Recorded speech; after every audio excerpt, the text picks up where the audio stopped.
Hello everyone. उम्मीद करता सब बहुत अच्छे होंगे। आज का जो हमारा टॉपिक है वो है इंट्रोडक्शन टू लिविंग थिंग्स। और इंट्रोडक्शन टू लिविंग थिंग्स में आज हम पढ़ने वाले हैं बायोडायवर्सिटी।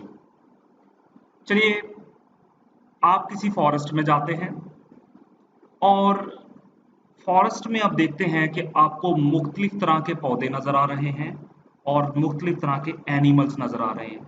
मिसाल के तौर पर आप देखते हैं वहाँ पर ग्रासेस हैं, वहाँ पर ट्रीज हैं, वहाँ पर श्रब्स हैं, वगैरह वगैरह।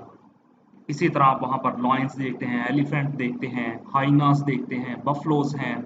ठीक है, तो मुख्तलिफ तरह के एनिमल्स आपको फॉरेस्ट में नजर आ रहे हैं। अगर आप उनकी एक लिस्ट तैयार करने बैठे तो ये बहुत ही लंबी लिस्ट बन जाएगी। यानी आपके लिए अगर मैं आपको कहूँ कि सिर्फ आप किसी फॉरेस्ट में गए हैं तो आप साथ साथ पौधों की वैरायटी देखते जाएं, आपको कितनी तरह के पौधे नजर आए हैं। जैसे आप देखें, आपको ट्री कितनी तरह के नजर आए, नोट करें कितनी तरह के हैं। फिर आपको ग्रासेस कितनी तरह की नजर आई हैं, वो नोट करें। आपको एनिमल्स कितने टाइप्स के नजर आए हैं, वो नोट करें। तो आप नोट करते जाएंगे, इवन आप थक जाएंगे। आप नोट कर करके थक जाएंगे, लेकिन वो खत्म नहीं होंगे। मैं सिर्फ अभी एक फॉरेस्ट की बात कर रहा हूँ। यानी कि आपने इतने ज़्यादा पौधे, इतने ज़्यादा एनिमल्स की एक फहरिस्त तैयार कर ली है कि आपको उस उन तमाम पौधों और एनिमल्स के नाम याद करना बहुत ही मुश्किल हो जाएगा आपके लिए। ठीक है, मैं कहता हूँ कि ठीक है, आपने अब ये सारे जो नाम नोट किए हैं पौधों के और जानवरों के, इनको याद करें और मुझे सुनाएं। तो क्या आप ऐसा कर सकते हैं? मेरा ख्याल है ये पॉसिबल नहीं। आप इतने ज़्यादा एनिमल्स और प्लांट्स को जो आपने वहाँ पर नोट किए हैं उनको याद नहीं कर सकते, और ना ही एक एक एनिमल की मुझे हिस्ट्री बता सकते हैं। सो it's very challenging and tough. देखिए, एक फॉरेस्ट के अंदर इतनी ज़्यादा पौधों की, जानवरों की वैरायटी मौजूद है, तो वहाँ पर माइक्रो ऑर्गेनिजम्स भी हैं। ठीक है, वो भी लाइफ का हिस्सा है, वो भी बायोडाइवर्सिटी का हिस्सा है। तो अभी वो तो बाकी हैं। तो कुल मिला के देखें, फॉरेस्ट के अंदर इतनी तरह के पौधे, इतनी तरह के एनिमल्स मौजूद हैं कि उनको, उनकी एक लिस्ट बना के उसको याद करना हमारे लिए बहुत ही मुश्किल हो जाता है। तो साइंटिस्ट देखें, वो दुनिया के अंदर कितने ज़्यादा फॉरेस्ट हैं। पूरी दुनिया की हम बात करते हैं, पूरी दुनिया के फॉरेस्ट, रिवर्स, मैरीन इकोसिस्टम सबको डिस्कवर किया जा रहा है। और साइंटिस्ट जो भी स्पीशीज उनको मिल रही है उनकी एक लिस्ट तैयार कर रहे हैं। तो अब देखें, अब तक उनको जो एनिमल्स या प्लांट्स और ऑर्गेनिजम्स मिले हैं वो 1.7 टू 1.8 मिलियन जो ऑर्गेनिजम्स मिल गए हैं। ठीक है, इतनी ज़्यादा उनको जो है वो लिस्ट जो है उन्होंने बना ली है। तो देखें, आप जब जंगल में गए थे, आपने जो लिस्ट तैयार की थी किस बेस पे तैयार की है? आपने देखा कि ग्रासेस जो हैं वो एक दूसरे से, यानी आप वो जो लिस्ट बना रहे थे, जब आपने देखा कि ये पौधा जो है ठीक है, ये फलां है और ये पौधा जो है इस तरह का है, आप ज़ाहिर उनको देख के लिस्ट बना रहे थे ना। तो आपके ज़हन में एक चीज़ आ रही होगी, आप ज़रूर उनके दरमियान में डिफरेंसेस को देख रहे थे। आप डिफरेंसेस की बुनियाद पर और सिमिलैरिटीज़ की बुनियाद पर वो लिस्ट बना रहे थे। जो एक जैसे थे वो आप नोट लैदा कर रहे हैं, जो डिफरेंट है उनको लैदा कर रहे हैं। तो यही बायोडाइवर्सिटी है। आप देखिए, वो लाइफ है। जो जंगल में आप एनिमल्स और ऑर्गेनिजम्स देख रहे हैं वो लाइफ है। और उस लाइफ के अंदर देखिए कितनी ज्यादा वेरिएशन है, कितनी ज्यादा डिफरेंसेस हैं। हर पौधा, हर जानवर एक दूसरे से मुख्तलिफ है। दैट इज बायोडाइवर्सिटी, इसी को बायोडाइवर्सिटी कहते हैं। तो अभी तक देखिए, साइंटिस्ट ने इतने ज्यादा ऑर्गेनिजम्स को डिस्कवर कर लिया है। 1.7 टू 1.8 मिलियन ऑर्गेनिजम्स अब तक डिस्कवर किए जा चुके हैं। और एक अंदाजे के मुताबिक तो साइंटिस्ट हर घंटे में एक नई स्पीशी को डिस्कवर कर रहे हैं। और 1.7 1.8 मिलियन का जो फिगर है, नंबर है, ये तो बढ़ता जा रहा है।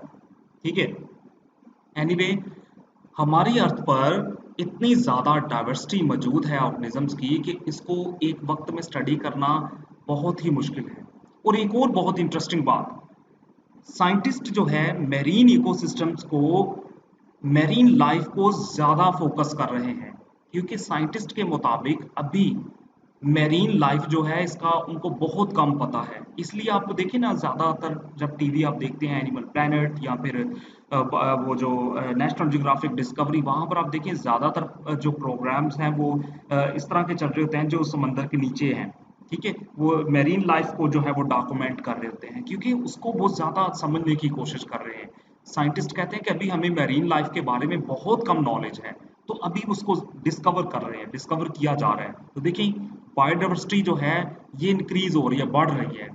ठीक है, तो बायोडाइवर्सिटी एरिया डिपेंडेंट होती है पूरी दुनिया में।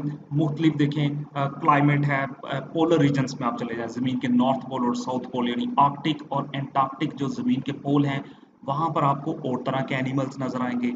ठीक है, अफ्रीका में चले जाएं, सवाना में, ग्रासलैंड्स में देखें, वहाँ पर आपको और तरह के एनिमल्स नजर आएंगे। आप अमेज़न फॉरेस्ट में चले जाएं, वहाँ पर आपको और तरह के एनिमल्स नजर आएंगे। बोर्नियो के फॉरेस्ट में चले जाएं, कि मलेशिया इंडोनेशिया में है, वहाँ पर आपको और तरह के एनिमल्स और ऑर्गेनिजम्स नजर आएंगे। तो मेडागास्कर में देख लें, आप ऑस्ट्रेलिया में देख लें, पूरी दुनिया में जो जानवर हैं एक दूसरे से अपने इलाके के हिसाब से अडेप्टेड हैं। तो हर एरिया की बायोडाइवर्सिटी जो है वो वेरी करती है। ठीक है, तो क्वेश्चन ये है, अगर मैं ये देखें अपनी पूरी बात को समराइज करूं तो मैं ये कहना चाहता हूं कि इतने ज्यादा लाइफ, इतने ज्यादा ऑर्गेनिज्म साइंटिस्ट ने डिस्कवर कर लिए हैं। अब साइंटिस्ट इनको स्टडी करना चाहते हैं, इनका मुतालिया करना चाहते हैं। ठीक है, इनकी हिस्ट्री को समझना चाहते हैं। ठीक है, क्योंकि साइंटिस्ट को इसमें मजा आता है, वो समझना चाहते हैं जिंदगी को, लाइफ को। ठीक है, वो हमारी तरह ये बुक्स तक रिस्ट्रिक्टेड नहीं है। वो रियलिटी में फॉरेस्ट में जाके, ठीक है, पहाड़ों पे जाके, डेजर्ट्स में जाके रहते हैं, वहां स्टडी करते हैं। ठीक है, उनको इस चीज में मजा आता है, जबकि हम सिर्फ बुक्स तक ही रिस्ट्रिक्टेड रह गए हैं, इसलिए हमें इस तरह के टॉपिक्स भी बोर लगते हैं। ठीक है, तो जब आप इसको अच्छी तरीके से समझने की कोशिश करेंगे ना, तो ये बहुत ही इंटरेस्टिंग चीज है। आप इसको दिल से पढ़ें और समझ के पढ़ें, आपको पता चलेगा कि कितनी ज्यादा लाइफ जो है इस प्लेनेट पर मौजूद है और उसको किस तरह से साइंटिस्ट मैनेज कर रहे हैं, किस तरह से समझ रहे हैं। ठीक है, तो मैं अपनी बात को समराइज करूं तो मैं ये कहना चाहता हूं कि इतनी ज्यादा लाइफ जो है वो साइंटिस्ट ने, इतने ज्यादा ऑर्गेनिजम्स को डिस्कवर कर लिया, आप उसको स्टडी करना चाहते हैं, लेकिन उनको इतनी ज़्यादा एनिमल्स को वो कैसे स्टडी कर सकते हैं एक वक्त में। हर एनिमल की, हर स्पीशी की हिस्ट्री को एक वक्त में सारे एनिमल्स को एक वक्त में कैसे स्टडी किया जा सकता है। तो we need a system, scientist को एक सिस्टम की ज़रूरत है। उस सिस्टम के मुताबिक, उस सिस्टम के अकॉर्डिंग जो है वो इस बायोडाइवर्सिटी को जो है वो अंडरस्टैंड किया जा सकता है। ठीक है, जब तक हमारे पास कोई सिस्टम नहीं है तब तक हम बायोडाइवर्सिटी को नहीं समझ सकते। फॉर एग्जाम्पल, आप यूनिवर्सिटी में देखें, there are thousands of students in universities, but university की जो एडमिनिस्ट्रेशन है उसके पास हर बच्चे का रिकॉर्ड है। ठीक है, हर बच्चे का उनको पता है, क्योंकि यूनिवर्सिटी की एडमिनिस्ट्रेशन के पास एक सिस्टम है।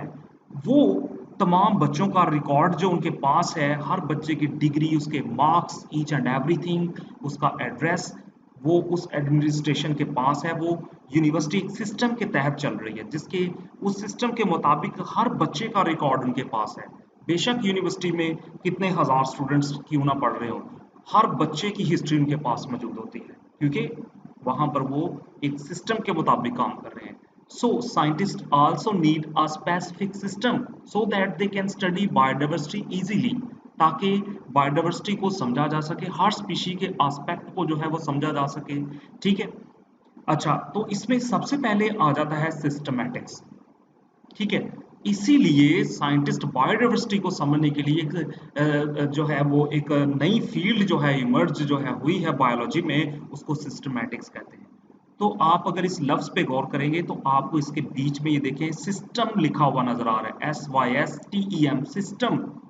ठीक है, सिस्टम, तो इसका देखें इस लफ्ज के अंदर ही वो सिस्टम मौजूद है, सिस्टमैटिक्स।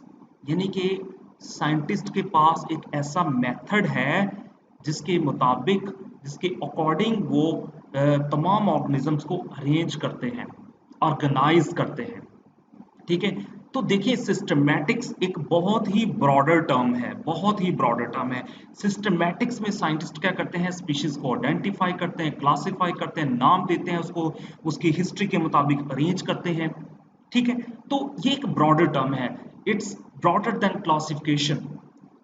इसमें साइंटिस्ट क्या करते हैं कि स्पीसीज के स्पेसिफिक फीचर्स को, उनके यूनिक फीचर्स की बुनियाद पर उनको ग्रुप्स और सब ग्रुप्स में डिवाइड करते हैं। This is systematics. So systematics आपने ध्यान में रखना है कि ये एक ब्रॉडर टर्म है, इसके अंदर चार फील्ड्स आ जाती हैं। आइडेंटिफिकेशन, क्लासिफिकेशन, नॉमेनक्लेचर और टेक्सोनॉमी। देखिए ये चारों फील्ड्स जो हैं, ये चारों चीजें जो है सिस्टमैटिक्स के अंदर आती हैं। ठीक है, तो इसका मतलब ये हमारे पास एक सिस्टम है, हमारे पास एक निज़ाम है। इसके मुताबिक हम जो है वो स्पीशीज को क्या करेंगे, डिस्क्राइब करेंगे, उसको नाम दे, उसको अरेंज करेंगे, उसको ग्रुप्स और सब ग्रुप्स में हम डिवाइड करेंगे। ठीक है, तो अब देखते हैं सबसे पहले इसमें होता क्या है, आइडेंटिफिकेशन।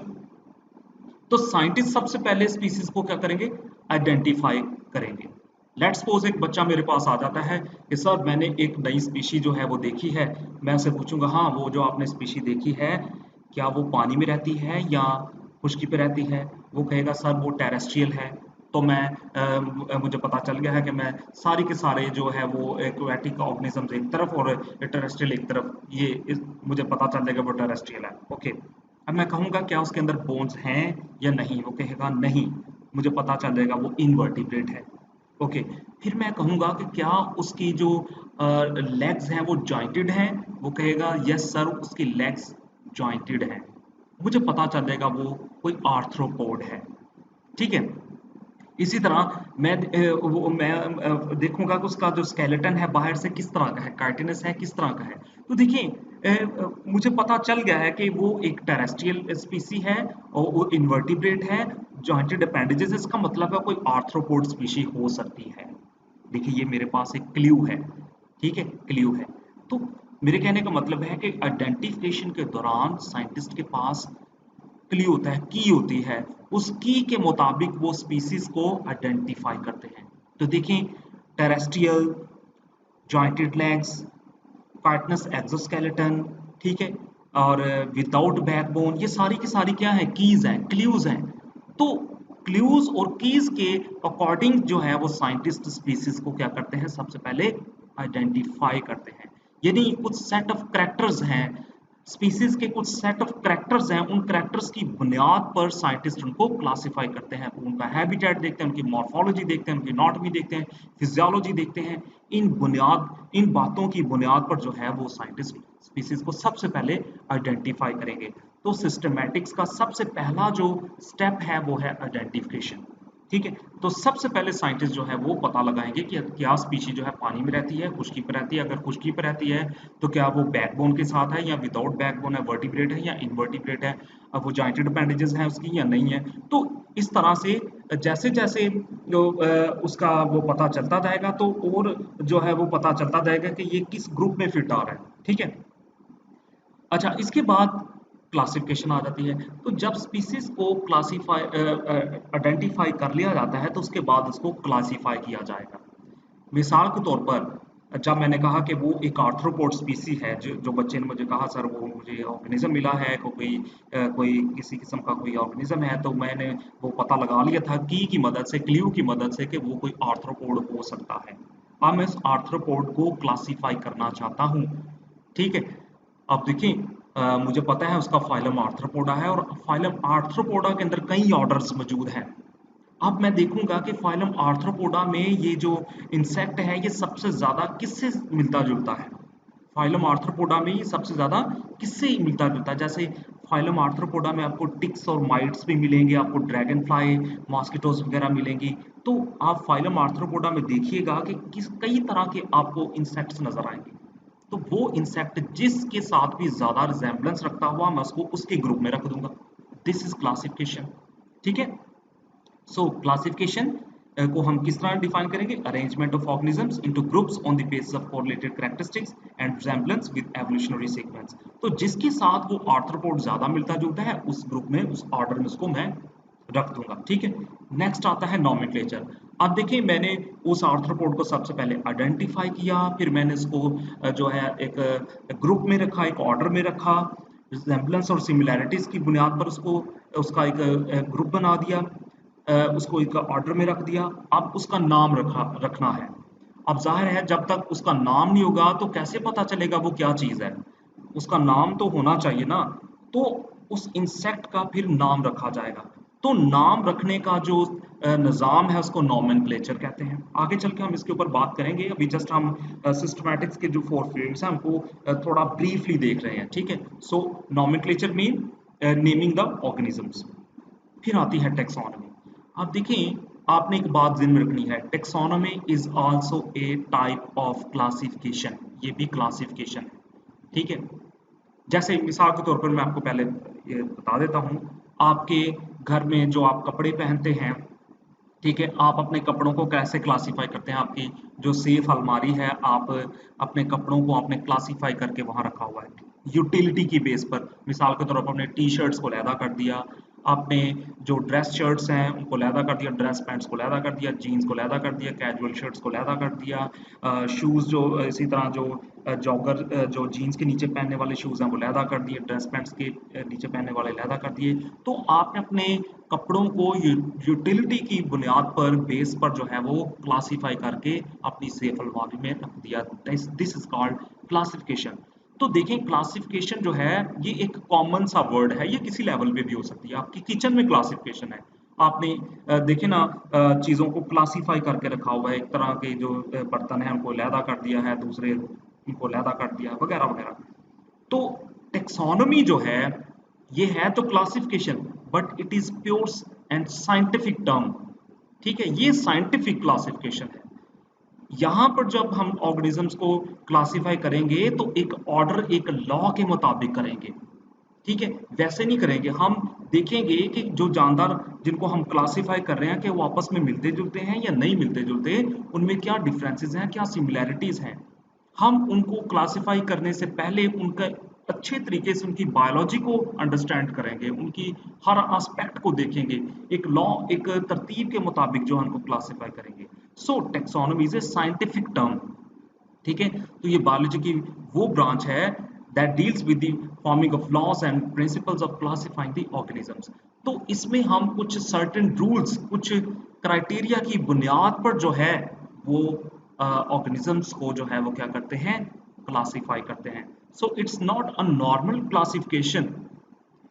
इस क्लासिफिकेशन में यानी ये टेक्सोनोमी जो है, इसमें हम जानदारों को उनको एक लॉ के मुताबिक, एक अरेंजमेंट के मुताबिक जो है वो क्लासिफाई करते हैं, ठीक है। So it's very specific and technical term and scientific term, pure scientific term for classification, okay. अब आता है एक नई टर्म है biosystematics. It's very interesting. Biosystematics क्या है? देखें, जब हम तमाम ऑर्गेनिजम्स की बात कर रहे हैं उनको क्लासिफाई करने के लिए, ठीक है, किस तरह से स्पीसीज को क्लासिफाई करना है, किस तरह से उनको नाम देना है, किस तरह से आइडेंटिफाई करना है, वगैरह वगैरह, तो वो थी सिस्टमैटिक्स, जस्ट सिस्टमैटिक। सिस्टमैटिक्स में सारे लिविंग थिंग्स आ जाएंगे। सिस्टमैटिक्स में सारे लिविंग थिंग्स की क्लासिफिकेशन और आइडेंटिफिकेशन और नोमेनक्लेचर की बात की जाएगी, ठीक है, और उनके आपस में रिलेशनशिप्स को समझने की कोशिश की जाएगी। But in biosystematics we only focus on a specific species. हम किसी खास स्पीशीज के ऊपर जो है फोकस करते हैं, ठीक है, उस स्पीशीज के जो अंदर वेरिएशंस हैं उसको समझने की कोशिश करते हैं, उस स्पीशीज के अंदर जो एवोल्यूशनरी चेंजेस हैं उसको समझने की कोशिश करते हैं। तो बायोसिस्टमैटिक्स सिर्फ एक स्पीशी के ऊपर फोकस करती है और उस स्पीशीज की एवोल्यूशनरी हिस्ट्री, उसकी मॉर्फोलॉजी, उसके अंदर फर्दर जो चेंजेस हैं उनको समझने की हम कोशिश करते हैं बायोसिस्टमैटिक्स में, ठीक है। तो एक स्पीशीज के अंदर कितनी वेरिएशंस हैं, उसके अंदर कौन कौन से उसके बायोलॉजिकल कैरेक्टर्स हैं, उसकी जनरल एवोल्यूशन को जो है एक ही स्पीशी को हम एक ही स्पीशी के अंदर जब हम बात करते हैं तो इसको बायोसिस्टमैटिक्स कहते हैं, ठीक है। ये काफी एडवांस कॉन्सेप्ट है और ये किसी खास स्पीशी के ऊपर जो है फोकस करता है, ठीक है, जबकि सिस्टमैटिक्स में हम सारी की सारी स्पीशीज को लेके चल रहे होते हैं, ठीक है, उनकी सारी की सारी स्पीशीज की वेरिएशंस और उनकी बायोलॉजिकल फैक्टर, उनकी जनरल एवोल्यूशन को समझ रहे होते हैं, जबकि बायोसिस्टमैटिक्स में सिर्फ एक स्पीशीज के ऊपर फोकस होता है हमारा। तो ये बात आपने ज़हन में बिठा लेनी है। मैं आपको एग्जांपल देता हूं, फॉर एग्जांपल ह्यूमंस के केस में आप देखें, इंसान जो है, ठीक है, we are homo sapiens, we are same species, but हमारे अंदर भी कई तरह की वेरिएशंस हैं। जैसे अफ्रीकन लैदा होते हैं, यूरोपियन लैदा है, कॉकेशियंस लैदा है, एशियंस लैदा हैं, ठीक है।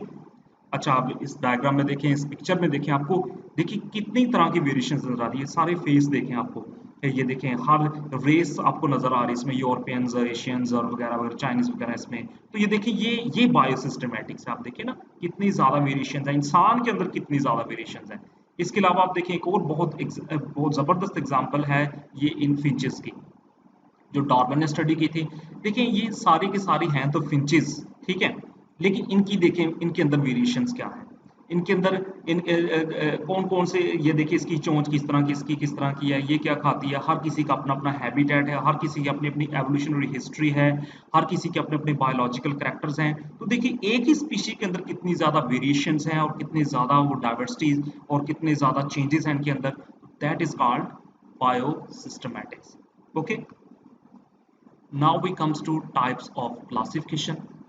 Types of classification is very important. There are three types of classification: artificial classification, natural classification and phylogenetic classification. तो तीन तरह की क्लासिफिकेशन है, ठीक है। सबसे पहले बात करेंगे हम आर्टिफिशियल क्लासिफिकेशन की। देखिए लेट्स सपोज कि आप किसी फॉरेस्ट में जाते हैं, वहां पर आपको कोई एनिमल नजर आता है, लेट्स सपोज कोई टाइगर नजर आ गया, ठीक है, आप फॉरेस्ट में गए, आपको टाइगर नजर आ गया। अब आप देखेंगे कि ठीक है, मेरे आइज हैं, ठीक है, टाइगर की आइज हैं, ठीक हो गया, दोनों की आइज हैं, उसका नोज है, मेरा भी नोज है, उसके कान हैं, मेरे भी कान हैं, चले जी, ठीक है, इसका मतलब है टाइगर और मैं जो है, आप जो है वो एक ही ग्रुप से ताल्लुक रखते हैं, आपका एक ही ग्रुप है, ठीक है। तो आपने दो चार करेक्टर्स को लेके ही ये ग्रुप बना दिया, आपने डिटेल स्टडी की ही नहीं है, आप जस्ट आपने टाइगर को देखा, आपने देखा उसकी आंखें हैं, मेरी आंखें हैं, उसके कान है, मेरे कान है, ठीक है, उसका नोज है, मेरा नोज है। तो आपने ये चार पांच करेक्टर्स लिए और आपने कहा कि ठीक है टाइगर और मैं जो है, ठीक है, यानी आप जो है वो एक ही ग्रुप से ताल्लुक रखते हैं, आपका एक ही ग्रुप है, ठीक है, आप रिश्तेदार हैं, आप एक ही ग्रुप से ताल्लुक रखने वाले ऑर्गेनिज्म हैं। तो ऐसा जो ये जो आपने क्लासिफिकेशन की है ना अपनी और टाइगर की, आपने अपना दोनों का एक ग्रुप बना लिया है, इसको आर्टिफिशियल क्लासिफिकेशन कहते हैं। आर्टिफिशियल क्लासिफिकेशन में आप चंद करेक्टर्स ही लेते हैं, बस दो चार करेक्टर्स की बुनियाद पर एक ग्रुप बना दिया। तो देखिए पुराने जो साइंटिस्ट थे, अरस्तू और दूसरे जो ओल्ड साइंटिस्ट थे, आप हिस्ट्री में देखें तो वो इसी तरह की क्लासिफिकेशन किया करते थे, artificial classification. The two kingdom classification system is good example. देखिए उसमें टू किंगडम क्लासिफिकेशन सिस्टम में कैसे बनाया कि जो जानदार मोटाइल हैं एक जगह से दूसरी जगह हरकत कर सकते हैं वो लैदा कर दें, जो नहीं कर सकते वो लैदा कर दें, जो अपनी खुराक को तैयार कर सकते हैं उनको लैदा कर दें, जो नहीं कर सकते उनको लैदा कर दें, ठीक है। इस बेस पे उन्होंने एनिमल्स और प्लांट, जो हरकत नहीं कर सकते वो प्लांट्स हैं और जो नहीं कर सकते वो एनिमल्स हैं, ठीक है, जो कर सकते हैं वो एनिमल्स हैं, जो नहीं कर सकते वो प्लांट्स हैं। तो देखें चंद करेक्टर्स की बुनियाद पर जो है वो ग्रुपिंग की जा रही है, क्लासिफिकेशन की जा रही है, such system is known as artificial classification system, ठीक है। कॉर्लिस लीनियस ने जो है इस सिस्टम को इंट्रोड्यूस करवाया था। अब नेक्स्ट जो है नेचुरल क्लासिफिकेशन आ जाती है। अब एक और स्टूडेंट जाता है फॉरेस्ट में और वो देखता है कि नहीं, टाइगर की आंखें हैं, मेरी भी हैं, उसके कान है, मेरे भी हैं, उसकी नोज है, मेरी भी है, लेकिन उसके पास टेल है, मेरे पास नहीं है, वो चार टांगों पे चलता है, मैं चार टांगों पे नहीं चलता, ठीक है, उसके कैनाइंस बड़े बड़े हैं, मेरे कैनाइंस छोटे हैं, ठीक है। अब देखिए आपने और करेक्टर्स ऐड कर दिए बीच में, आप जैसे जैसे करेक्टर्स ऐड करेंगे आप देखेंगे कि वो आपसे दूर जाता जाएगा और अल्टीमेटली आप उसको कहेंगे ये तो मेरे ग्रुप से ताल्लुक रखता ही नहीं है, इसका अगर मेरे ग्रुप से ताल्लुक हुआ भी तो ये दूर का रिश्तेदार है मेरा, ठीक है, बहुत करीबी नहीं है। जैसे वो पहले बच्चे ने कहा कि ये नोज और आईज और जो ईयर्स हैं इनकी बुनियाद पर ये मेरा क्लोज रिलेटिव है, नहीं। जब दूसरा स्टूडेंट फॉरेस्ट में गया तो उसने जब टाइगर को देखा तो उसने देखा कि ये तो मेरे शायद ग्रुप से ताल्लुक रखता हो, क्योंकि मेमोरी ग्लैंड ह्यूमंस में भी होता है लेकिन वो नंबर में 2 है, और टाइगर के जो मेमोरी ग्लैंड्स हैं ये ज़्यादा हैं, तो इस हिसाब से है तो ये मैमल है, लेकिन इसका और मेरा जो ताल्लुक है ये दूर दूर तक है। तो देखिए नेचुरल क्लासिफिकेशन सिस्टम जो है ये ज़्यादा एफिशिएंट है, ज़्यादा बेहतर है, ठीक है। इसमें ज़्यादा मॉर्फोलॉजिकल कैरेक्टर्स को स्टडी किया जाता है। जितने ज़्यादा हम मॉर्फोलॉजिकल कैरेक्टर्स देखेंगे दो स्पीशीज के दरमियान में, उतनी ज़्यादा हम रिजेम्बलेंस की तरफ आते जाएंगे, उतना ज़्यादा हम बेहतर तरीके से क्लासिफाई कर सकते हैं ऑर्गेनिजम्स को। बेंथम एंड हुकर जो है इनका ये इसकी एग्जांपल बेंथम एंड हुकर की है, ठीक है। Now we comes to phylogenetic classification. So as the name itself means phylogenetic classification, यानी कि ये जो है एवोल्यूशनरी हिस्ट्री के पॉइंट ऑफ व्यू से हम जो है क्लासिफाई कर रहे होते हैं ऑर्गेनिजम्स को। हम देखेंगे कि क्या दो एनिमल्स का आपस में बेशक वो दिखने में एक दूसरे से डिफरेंट हैं, एक दूसरे से मुख्तलिफ हैं, लेकिन कहीं ना कहीं वो एक दूसरे से जुड़े हुए हैं। उनके अंदर कुछ ऐसे कैरेक्टर्स मौजूद हैं जो उनको आपस में जोड़ रहे हैं, चाहे वो एक दूसरे से डिफरेंट हैं, लेकिन कहीं ना कहीं जाके वो एक दूसरे से लिंक्ड हो रहे हैं। तो that system is called phylogenetic classification system. इसमें हम जब ऑर्गेनिजम्स की क्लासिफिकेशन करते हैं तो उसकी एवोल्यूशनरी हिस्ट्री को भी देखते हैं। ठीक है, जब हम उसकी एवोल्यूशनरी हिस्ट्री को देखते हैं तब हमें और अंदाजा हो जाता है कि ये ऑर्गेनिज्म जो है किस ग्रुप में फिट हो रहा है या नहीं हो रहा। ठीक है। अच्छा, अब इस चार्ट में देखें कि ये इसकी एग्जांपल है। आप देखिए ये सारे के सारे ऑर्गेनिज्म जो क्लासिफाई किए गए हैं ये फाइलोजेनेटिक बेस पे किए गए हैं। ठीक है, ये सारे के सारे। अच्छा, now comes to chemotaxonomy. Chemotaxonomy is very interesting. Scientist जो हैं जब ऑर्गेनिजम्स को क्लासिफाई करते हैं तो वो ना सिर्फ उनके मॉर्फोलॉजिकल कैरेक्टर्स को देखते हैं, ना सिर्फ उनके हैबिटेट को देखते हैं या दूसरे कैरेक्टर्स को देखते हैं, बल्कि वो उन ऑर्गेनिजम्स में मौजूद केमिकल्स यानी मॉलिक्यूलर लेवल तक जाते हैं उनको क्लासिफाई करने के लिए। सो इट्स वेरी एडवांस कॉन्सेप्ट कीमोटैक्सोनॉमी। देखिए होता यूँ है, लेट्स सपोज के दो ऑर्गेनिजम्स हैं। ठीक है, वो एक ही तरह की प्रोटीन्स पैदा कर रहे हैं, एक ही तरह की प्रोटीन्स पैदा कर रहे हैं। ठीक है, अ, उन प्रोटीन्स की बुनियाद पर उन प्रोटीन्स की बुनियाद पर साइंटिस्ट पता लगाएंगे कि ये देखें, ये एनिमल और ये एनिमल एक दूसरे से बहुत ही ज़्यादा डिफरेंट है, लेकिन इनमें एक ही तरह के केमिकल्स पैदा हो रहे हैं। लेट्स सपोज मैं आपको एग्जांपल देता हूँ। इंसेक्ट का एक्सोस्केलेटन देखें आप। इंसेक्ट का एक्सोस्केलेटन जो है वो काइटिन से मिलकर बना होता है। ये एग्जांपल मैं वैसे दे रहा हूँ। ठीक है, काइटिन से मिलकर बना होता है। In the same way plants की सेल वॉल देखें, वो भी जो सॉरी फंजाई की जो सेल वॉल है उसको देखें, वो भी काइटिन से मिलकर बनी हुई है। सो काइटिन जो है, देखिए काइटिन जो है एक केमिकल है, एक मॉलिक्यूल है। ठीक है, तो कुछ साइंटिस्ट ये कहते हैं कि फंगस या फंजाई और इंसेक्ट्स आपस में रिश्तेदार हैं। देखिए, लेकिन सारे साइंटिस्ट इस पे इत्तेफाक नहीं करते, कुछ साइंटिस्ट ये कहते हैं ऑन द बेस ऑफ कीमोटैक्सोनॉमी। क्यों वो कहते हैं? क्योंकि इंसेक्ट की एक्सोस्केलेटन में मौजूद काइटन और उस फंगस की सेल वॉल में मौजूद जो काइटन है, उनको जीन तो एक ही कोड कर रहे हैं ना। अब एक ही उसके पास भी वही जीन है जो काइटन बना रहा है, उसके पास भी वही जीन है। इसका मतलब है उनको वो जीन किसी एक कॉमन इंसेस्टर से मिला है। वो अलहदा बात है कि बाद में वो दोनों एक दूसरे से अलहदा हो गए, लेकिन वो अ, एक दूर का उनका आपस में एक रिश्ता है। तो साइंटिस्ट जो हैं वो सिर्फ दूसरे तीसरे कैरेक्टर्स को नहीं देखते, बल्कि वो ऑर्गेनिजम्स की बायोकेमिकल कॉम्पोजिशन को भी चेक करते हैं। वो देखते हैं कि जानदार केमिकली किस तरह से आपस में मिलते जुलते हैं, इनमें कौन कौन से मॉलिक्यूल्स हैं जो शेयर होते हैं। इस बेस पे भी वो क्लासिफिकेशन करते हैं। मैंने आपको एग्जांपल दिया अभी, जैसे काइटन की, इंसेक्ट्स की और उसकी फंजाई की, कि किस तरह से साइंटिस्ट जो है वो काइटन की बुनियाद पर जो है उनको क्लासीफाई करना चाह रहे हैं। ठीक है, ये थी chemotaxonomy. Now comes to characters. What are characters? अब एनिमल साइंटिस्ट जब ऑर्गेनिज्म को क्लासीफाई करते हैं तो वो करैक्टर्स भी देखते हैं।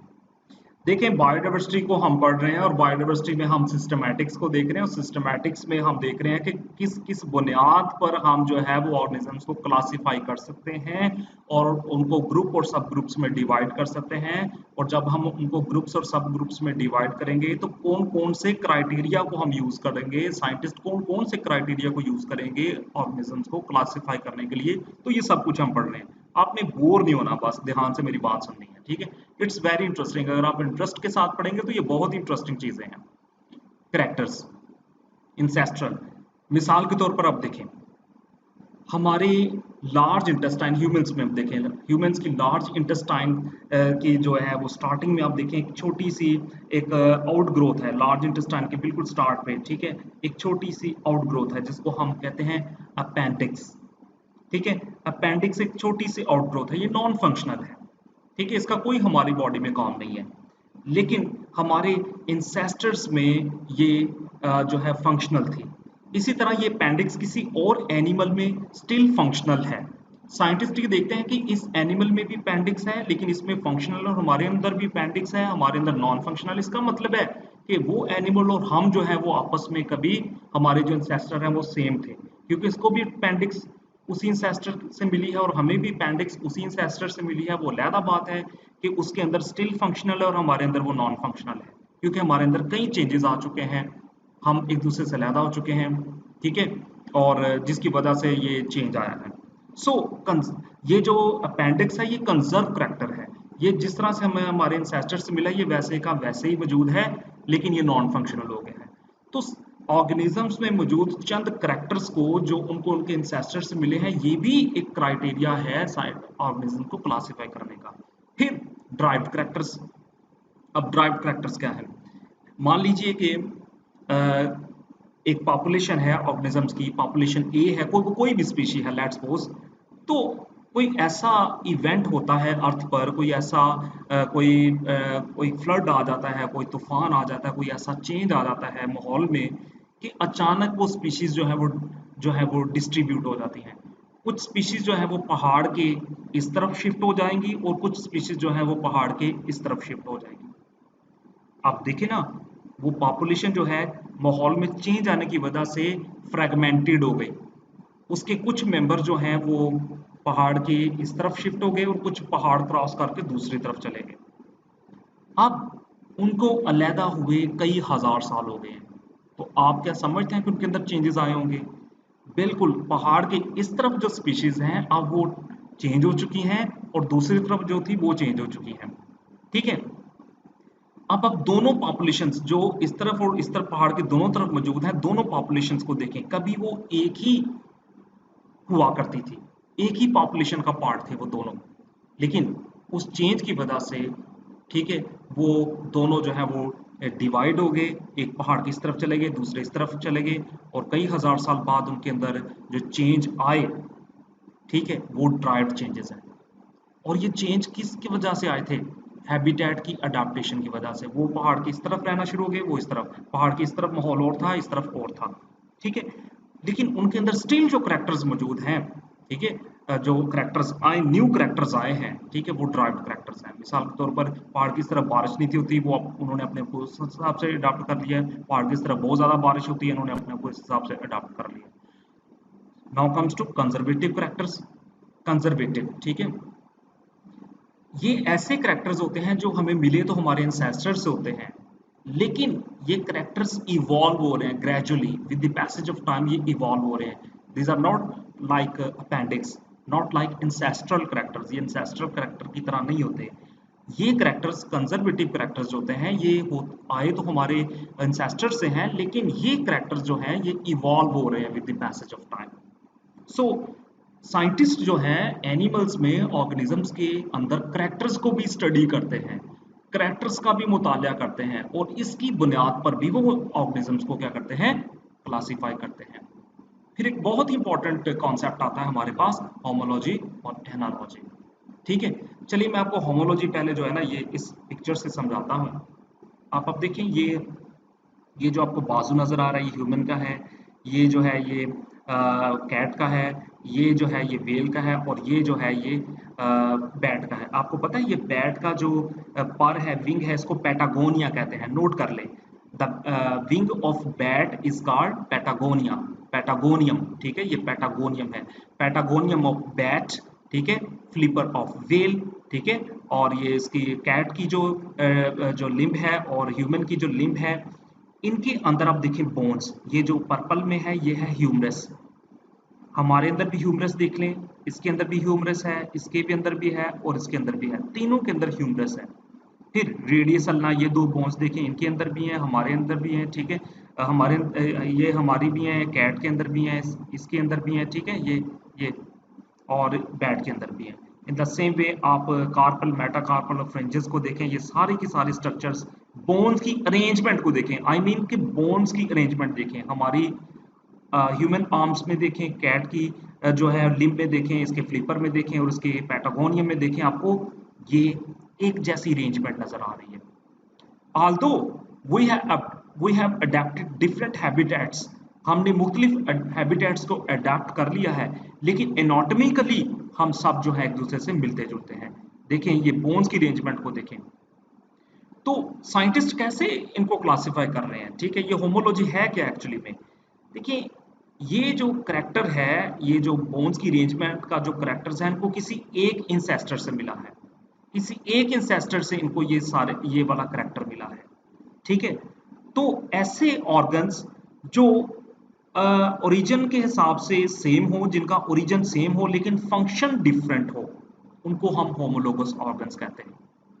द ऑर्गन्स जो कि ओरिजिन्स में सेम हो, जिनका ओरिजिन सेम हो बट फंक्शन उनका डिफरेंट हो, ठीक है, due to habitat, these are known as homologous organs. For example, patagonium of bat, flipper of whale, limb of cat and limb of human. तो ये होमोलोगस ऑर्गन्स दिखाए गए आपको यहाँ पर। अब देखिए यहाँ पर इसका जो फंक्शन है वो क्या है, इसका फंक्शन जो है वो ग्रैस्पिंग है वगैरह वगैरह, इसका फंक्शन जो है वो भागना है, ठीक है, इसका फंक्शन जो है वो पानी के अंदर स्विमिंग करना है, इसका फंक्शन जो है वो फ्लाइट करना है। They have different functions, they have adapted in different habitats, they have different functions. So we can say the organs जिनका ओरिजिन सेम है लेकिन फंक्शन डिफरेंट है, उनको होमोलोगस ऑर्गन्स कहते हैं। अब आप देखें कि इनमें ओरिजिन जो है, इनकी बोन्स की, इनके अंदर जो बोन्स की अरेंजमेंट है वो सेम है लेकिन सबका फंक्शन डिफरेंट है, तो इनको हम क्या कहेंगे, homologous organs. These are known as homologous organs. अब इस बुनियाद पर भी साइंटिस्ट कहते हैं कि ये रिश्तेदार है आपस में। साइंटिस्ट ने कैसे पता लगा लिया? अब वो उन सबको एक ही ग्रुप में रख रहे हैं, मैमल्स, ये सारे मैमल्स हैं, इनके बहुत सारी खसूसियत आपस में मिलती जुलती है। Because of this arrangement scientist ने ये अरेंजमेंट देख के कहा कि ये सारे के सारे एक ही ग्रुप से बिलोंग करते हैं, इनका कोई इंसेस्टर सेम है।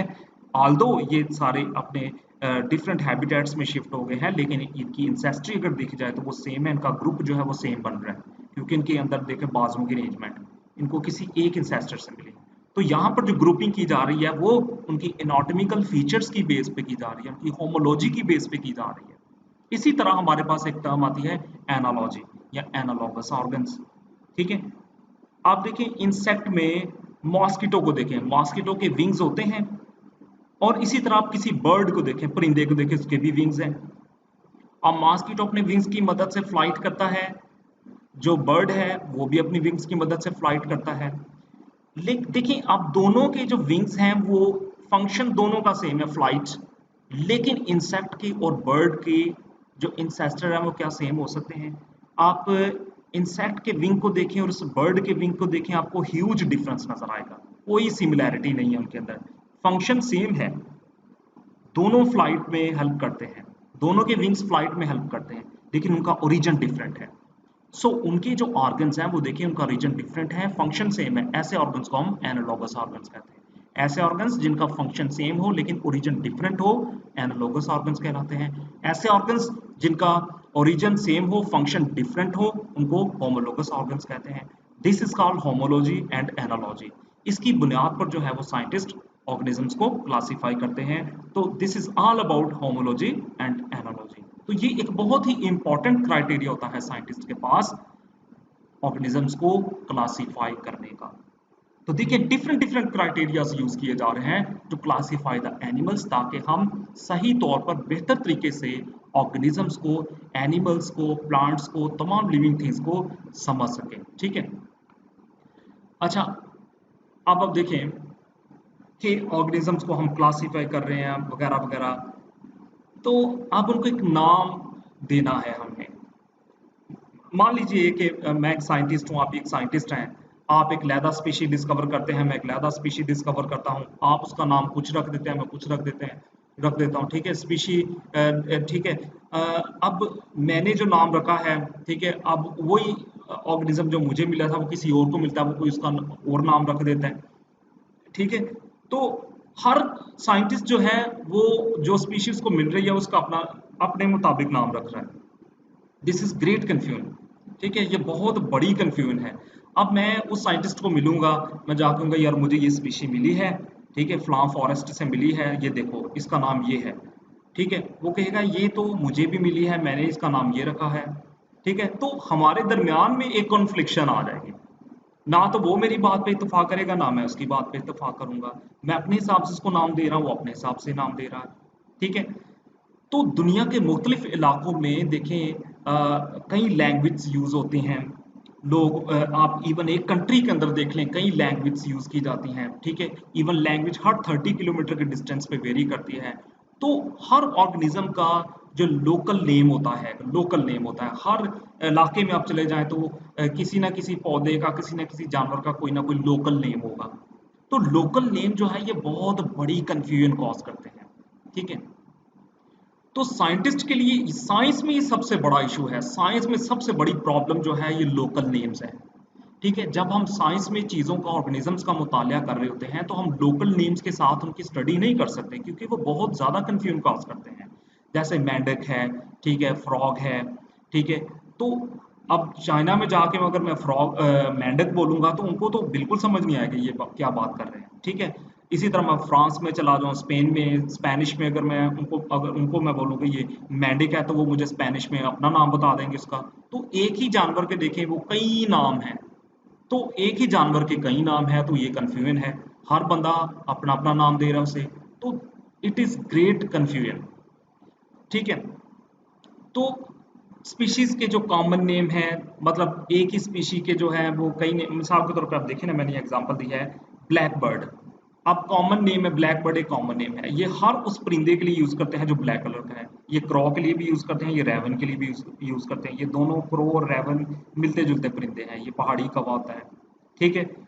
तो ये जो ब्लैक बर्ड है ये कोई साइंटिफिक, इसकी कोई साइंटिफिक बुनियाद नहीं है, इसकी कोई लॉजिक नहीं है, ठीक है। कोई साइंटिफिक बेसिस नहीं है ब्लैक बर्ड की, ठीक है। ब्लैक बर्ड तो आप किसी परिंदे को भी कह दें जो ब्लैक कलर का है, ठीक है। तो इसका कोई नहीं है। इसी तरह आप देखिए कुछ कॉमन नेम है, क्रे फिश, जेलीफिश, ठीक है, सॉरी जेलीफिश लिखना था। और ये देखिए ये तो इंसेक्ट है ना, क्रेफिश और ये जेलीफिश, ये सिलेंट्रेट में आता है। क्रेफिश जो है ये और है, ठीक है ना, इंसेक्ट्स। और ये सिल्वर फिश भी एक इंसेक्ट है, ठीक है। सिल्वर फिश एक इंसेक्ट है, ये फिश नहीं, ये इंसेक्ट है। तो अब देखिए कि ये इनको फिश बोला जा रहा है, लेकिन ये फिश तो नहीं है। तो फिश साइंटिस्ट के मुताबिक, एक बायोलॉजिस्ट के मुताबिक, फिश तो एक वर्टिब्रेट एनिमल होता है जिसकी बैकबोन होती है और जिसके गिल्स होते हैं और फिन्स होते हैं, वो फिश है। साइंटिस्ट के मुताबिक सिल्वर फिश तो एक इंसेक्ट है, ग्रे फिश भी, और जेली फिश एक सिलेंट्रेट है। टोटली डिफरेंट चीजें हैं, इनके अंदर बैकबोन भी नहीं है। तो देखिए ये चीजें जो है साइंस में आके साइंटिस्ट को कंफ्यूज कर रही हैं, परेशान कर रही हैं। तो स्टडी करना बहुत मुश्किल हो जाता है। इसलिए साइंटिस्ट ने ये डिसाइड किया कि स्पीसीज का एक स्टैंडर्ड नेम होना चाहिए। उस नेम, वो नाम पूरी दुनिया में वही होगा, ठीक है। पूरी दुनिया में उसी नाम से उस एनिमल को पुकारा जाएगा। आप चाहे दुनिया के किसी भी मुल्क में चले जाएं, ठीक है, आप उस नाम से उस ऑर्गेनिज्म को जो है वो आइडेंटिफाई कर सकते हैं, ठीक है। आप जिसको भी वो नाम बताएं उसको पता चलेगा इसकी बात करें, एक स्टैंडर्ड नेम, ठीक है। मिसाल के तौर पर आपका नाम कई, आपको घर में कई नामों से पुकारा जा रहा होगा, आपके कई निकनेम हो गए, दोस्त आपको कई किसी और नाम से बुलाते हैं, आपके जो पापा है आपको किसी और नाम से बुलाते हैं, मामा किसी और नाम से, बहन भाई, ठीक है। लेकिन अगर आप अपना ऑफिशियल नेम देखें, आईडी कार्ड पे जो आपका नाम लिखा है, चलेगा तो वही ना। आपने जहां पर भी जाना है आपका वही नाम चलेगा जो आपके आईडी कार्ड पे लिखा है, वो आपका स्टैंडर्ड नेम है, ऑफिशियल नेम है, पूरी दुनिया में वही चलेगा। आपकी डिग्रियों पे ईच एंड एवरीथिंग वही यूज होगा, तो वो आपका स्टैंडर्ड नेम है, ठीक है। तो वहां पर अगर आप अपना जो है जाके कॉमन नेम बोलेंगे तो वो तो पता ही नहीं चलेगा ना। जहां पर भी आप जाएंगे अपना आईडी कार्ड लेके, तो वो आप आईडी कार्ड आपका देखेंगे और आपका जो नाम लिखा है, आप अपना नाम, वो जो अपनी मामा बुलाती हैं वो बोल दें, तो वो तो कहेगा कि आप का जो नाम आईडी कार्ड पे है वो है, या जो आप बोल रहे हैं वो, ये तो कंफ्यूज हो जाएगी ना। तो इस तरह साइंटिस्ट भी जो है वो ऑर्गेनिज्म का एक स्टैंडर्ड नेम रखते हैं, एक साइंटिफिक नेम रखते हैं, ताकि कंफ्यूजन से बचा जा सके। सो नॉमेनक्लेचर, नॉमेनक्लेचर एक ऐसा सिस्टम है जिसमें जानदारों का नाम रखा जाता है, एक स्टैंडर्ड नेम रखा जाता है, साइंटिफिक नाम रखा जाता है, ताकि उस नाम को पूरी दुनिया में वही नाम हो और आसानी से उस ऑर्गेनिज्म को आइडेंटिफाई किया जा सके, पहचाना जा सके। दुनिया के किसी भी कोने में चले जाएं, उस नाम से उस ऑर्गेनिज्म को आइडेंटिफाई कर सकते हैं, ठीक है। तो ये था जी नॉमेनक्लेचर और नीड फॉर साइंटिफिक नेम। तो अब देखें कि किस तरह से साइंटिस्ट ने वो ये सारा कुछ हम पढ़ क्यों रहे हैं, ये सारा जो कुछ भी डिस्कस कर रहे हैं इसके पीछे वजह क्या है कि बायोडाइवर्सिटी इतने ज़्यादा, जो लिविंग थिंग्स इतने ज़्यादा, जो ऑर्गेनिजम्स हैं उनको स्टडी करने के लिए, ठीक है, उनको आसानी से उनका मुताला करने के लिए हम ये सब कुछ कर रहे हैं, ठीक है। फिर आता है बायनोमियल नोमेनक्लेचर। देखिए बायनोमियल नोमेनक्लेचर को कॉर्डलस लीनियस ने जो है वो डेवलप किया। Binomial nomenclature means, binomial mean two name, nomenclature name रखना, बायनोमियल नोमेनक्लेचर मीन दो नाम रखना, ठीक है, दो नाम रखना। और भी थे पॉलिनोमियल वगैरह भी हैं, लेकिन यहाँ पर जो मेन है बायनोमियल नोमेनक्लेचर, हम उसकी बात कर रहे हैं। कॉर्डलस लीनियस ने ये नाम रखा, ठीक है। देखिए कॉर्डलस लीनियस बहुत ही ज़्यादा ज़बरदस्त किस्म के साइंटिस्ट हैं। देखिए आज जो साइंटिस्ट को ये जो कन्फ्यूजन दूर हुई है ना कि फलां ऑर्गेनिज्म का जो ये कॉम लोकल नेम से जो जान छड़वाई है, ठीक है, ये जो कन्फ्यूजन थी एक बहुत बड़ी इस दुनिया में नाम को लेके, जानदारों के नाम को लेके, ये इसको रिमूव किया है कॉर्डलस लीनियस ने। So he was a great scientist, ये बहुत बड़े साइंटिस्ट थे, बहुत ग्रेट साइंटिस्ट थे, ठीक है। तो बेसिकली ये बोटेनिस्ट थे।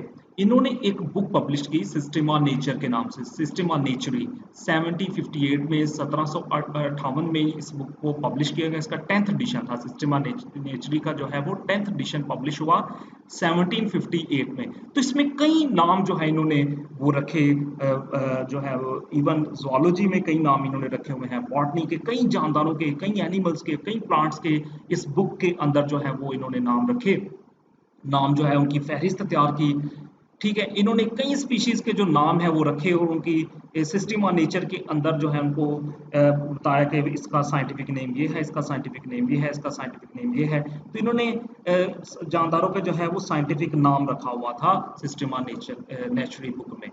तो यहाँ पर जो इस बुक में इन्होंने जो नाम रखे थे, जानदारों के साइंटिफिक नाम रखे थे, वो बायनोमियल नोमेनक्लेचर के अकॉर्डिंग रखे थे, ठीक है।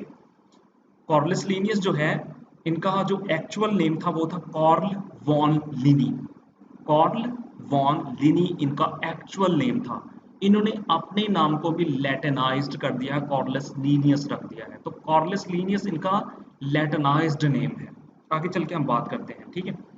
एनीवे, तो इस सिस्टम के मुताबिक, ठीक है, बायनोमियल नोमेनक्लेचर के मुताबिक हर जो नाम है वो दो अल्फाज पे मुश्तमिल होगा। बायनोमियल नोमेनक्लेचर के मुताबिक हर नाम, जो हर साइंटिफिक नेम है उसके, वो दो वर्ड्स पे मुश्तमिल होगा। पहला नाम जो हो, पहला जो होगा वो जेनरिक होगा और दूसरा जो होगा वो स्पेसिफिक होगा, ठीक है। तो generic name and specific name. For example, अब मैंगो का जो साइंटिफिक नेम है देखें, मैंगीफेरा इंडिका, तो ये इसका साइंटिफिक नेम है। मैंगो जो है, ठीक है, आप देखिए मैंगो के कई नाम हो सकते हैं। आप पूरी वर्ल्ड में चले जाएं, पूरी दुनिया में आप देखें, इवन आप अपनी कंट्री में देखें, आपको कई नाम मिलेंगे मैंगो के, ठीक है।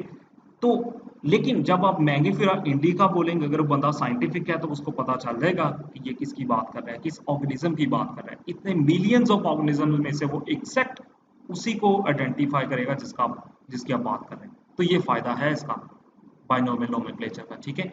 तो मैंगीफेरा जो है इसका जेनरिक नेम हुआ और इंडिका इसका स्पेसिफिक नेम है, स्पीशीज नेम है, ठीक है।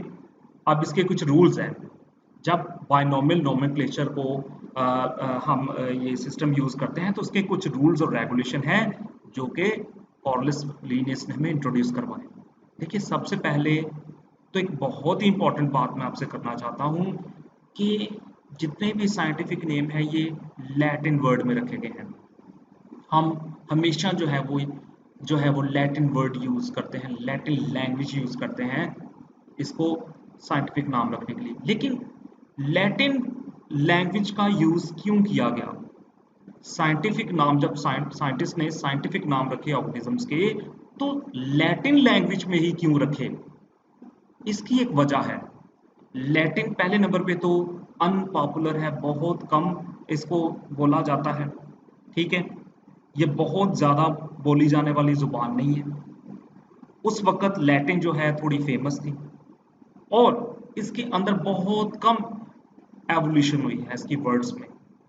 जैसे आप इंग्लिश में देखें, आप डिक्शनरी देखें कि हर डिक्शनरी में जो नया एडिशन आता है डिक्शनरी का, उसमें इंग्लिश का कोई नया वर्ड ऐड हुआ होता है, ठीक है, या कोई वर्ड मॉडिफाइड हो जाता है। तो इंग्लिश के वर्ड्स जो हैं ये मॉडिफाइड होते रहते हैं। जितनी ज़्यादा लैंग्वेज जो है पूरी वर्ल्ड में बोली जाएगी उतनी ज़्यादा उसके अंदर एवोल्यूशन हो रही होगी, वो इवॉल्व हो रही होगी वो लैंग्वेज। लेकिन लैटिन लैंग्वेज जो है ये कम इवॉल्विंग है, इसको कम बोला जाता है, ठीक है, लेस पॉपुलर है। इसलिए साइंटिस्ट ने फैसला किया, कार्लस लिनियस ने ये फैसला किया कि ऑर्गेनिजम्स के नाम जो है वो लैटिन में रखे जाएं ताकि कम से कम कंफ्यूजन हो। ठीक है, तो ये तो बात हो गई है कि इस सिस्टम के मुताबिक जो है हम इसके दो पार्ट होंगे, ठीक है, जीनस और स्पीसीज। ठीक है, जीनस जो है वो और ये दोनों जो है क्या करेंगे, having correlated characteristics and resemblance. तो जीनस और स्पीसीज ये ये और ये इन दोनों के अंदर बहुत ही ज़्यादा सिमिलैरिटीज हैं। इन दोनों के करेक्टर्स बहुत ही ज़्यादा मिलते जुलते हैं, ऑलमोस्ट एक ही स्पीशी है। ठीक है, species represent specific character or origin of an organism. For example, in Rosa indica, Rosa represents genus name and indica represents specific origination. Indica I think ये इंडिया से है, ठीक है, इंडिका। तो ये इसके मुताबिक, ठीक है, रोजा represents genus and name and indica represent species origination, कहाँ से ये ओरिजिनेट हुई, ठीक है। तो साइंटिफिक नेम का कोई ना कोई मीनिंग होता है, कोई ना कोई मतलब होता है। जो उसका नाम होता है ना लैटिन में, उसका कोई ना कोई मीनिंग होता है, उसके ओरिजिन के हवाले से, उसकी कोई ना कोई करेक्टर के हवाले से कुछ ना कुछ बताया गया होता है।